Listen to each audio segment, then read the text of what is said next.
Oke, semangat pagi. Pada kesempatan kali ini saya akan mensummary mengenai apa yang sudah kita pelajari bersama-sama mengenai store leader mandiri dan 10 kesalahan store manager. Oke, yang pertama saya akan bahas mengenai membiarkan kebiasaan buruk yang terjadi. Kita harus berani merubah sesuatu yang terjadi terus-menerus, apalagi itu buruk untuk toko kita.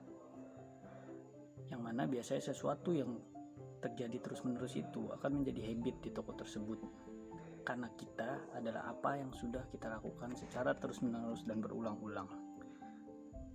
Contoh konkret di toko adalah datang mepet ke tempat kerja. Ini kebiasaan buruk yang selalu dijadikan pembenaran. Kenapa saya bilang dijadikan pembenaran? Karena selalu jawabannya pasti gak apa-apa mepet, yang penting kan gak telat pak. Kalimat itu yang sering diucapkan.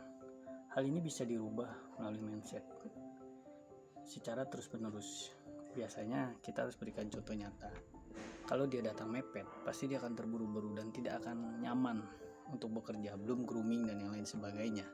Makanya harus dirubah. Dan saya selalu sampaikan, buat saya sebagai store manager, tidak telat aja itu tidak cukup. Kalian pun tidak boleh mepet. Let's say 15 menit sebelum masuk briefing itu sudah harus datang, karena untuk prepare dan yang lain-lain sebagainya. Itu yang pertama, karena kebiasaan buruk ini kalau terjadi terus-menerus seakan-akan akan menjadi benar. Itu tadi salah satu contoh konkretnya. Mungkin yang kedua yang saya highlight adalah mengenai skema insentif yang tidak menarik. Terkadang skema insentifnya menarik, tapi penyampaiannya yang kurang atau bahkan tidak menarik sama sekali. Atau terkadang kita kasih challenge ke tim tapi tidak achievable. Namun bukan berarti gampang diraih. Namanya aja challenge atau insentif, berarti ada sesuatu yang diperjuangkan dan harus di atas rata-rata. Intinya jika kita mau kasih reward ke anak-anak kita itu harus sesuai budget dan harus berimbang. Contoh konkretnya apa sih? Di toko itu saya selalu memberikan reward, tapi biasanya saya buat sebagai pematik saja. Jadi ada kompetisi dulu baru dapat reward itu. Jadi tidak serta-merta semua orang bisa dapat reward tersebut. Ada rewardnya tapi ada kompetisinya. Karena saya selalu bilang, teman-teman ini harus berkompetisi, even itu satu tim. Jadi kompetisi itu penting.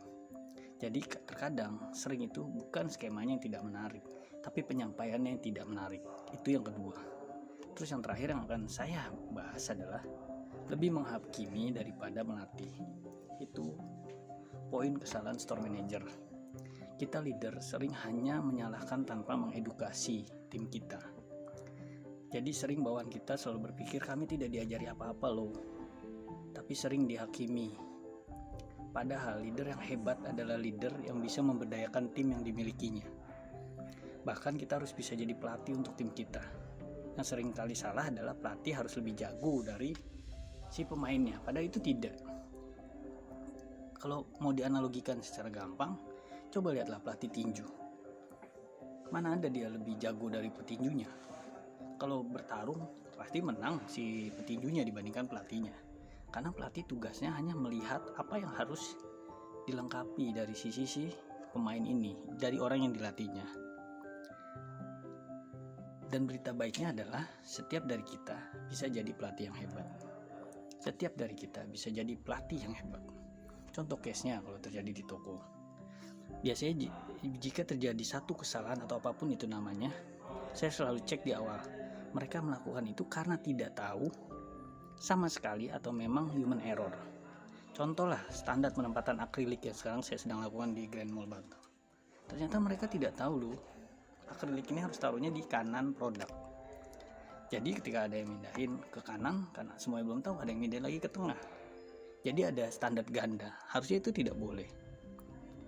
Nah ini sering terjadi karena mereka tidak tahu standarnya. Bekerja hanya berdasarkan oh ini bagusnya gini loh, oh ini bagusnya ini. Ternyata saya tahu mereka belum tahu, dan saya tidak menghakimi itu langsung, tapi saya ajarkan dulu, saya kasih tahu dulu yang benarnya. Berulang-ulang, refresh. Seminggu kita lihat hasilnya bagaimana.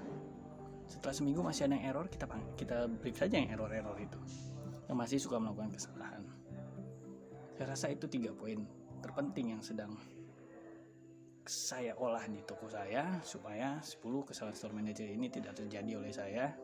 supaya toko saya bisa berjalan running dan saya bisa menjadi store leader mandiri yang bisa menyelesaikan semua masalah di toko secara mandiri. Itu aja dari saya. Terima kasih. Semangat pagi.